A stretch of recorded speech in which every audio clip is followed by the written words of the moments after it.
One of the most dangerous things about false teachers is that they take a little bit of truth and they just twist it just enough to where it still sounds true. They can still point to a verse, but they're taking it out of context or they're twisting it meaning just enough and leading people astray.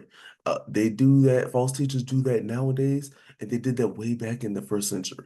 It's still happening today. It happened long ago. I'll give you an example. In 2 Timothy 2, verse 15, we're told to do your best to present yourself as approved to God, or be diligent or study to show yourself approved to God, to be a worker that does not need to be ashamed, rightly dividing the word of truth, or rightly handling or properly handling the word of truth. So, how do we properly handle the word of truth? We have to be careful what we're teaching and be careful what we're listening to.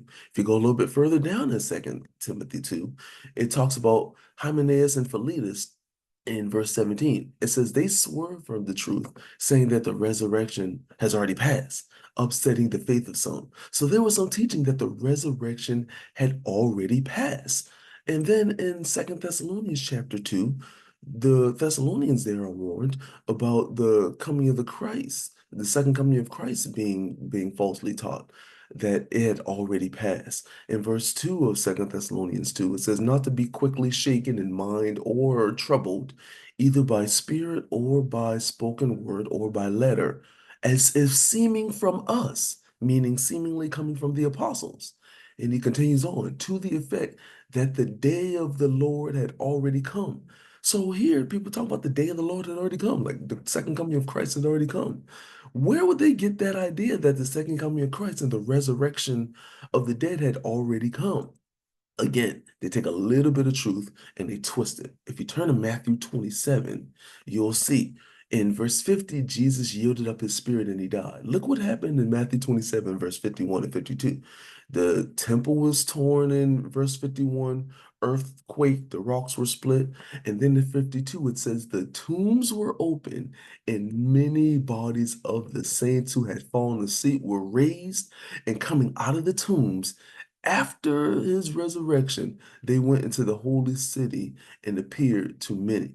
So after Jesus died, there were people, the fallen of the saints who had fallen asleep. It says that they were resurrected.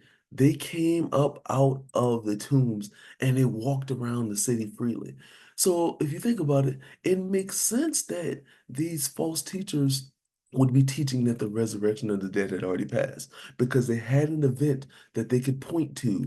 See, again, they took some truth and they twisted it just enough, took it out of context and tried to misapply it and falsely teach people about the situation that the resurrection of the dead had already passed, being the second coming of Christ had already passed. We have to be careful of false teachers.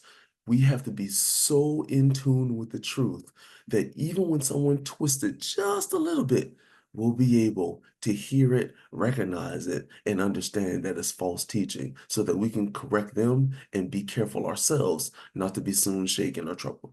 You want to study more about this? We'd be delighted to. Please let us know by giving us a call at 843-553-5157, or you can email us at letthebiblespeak843 at gmail.com.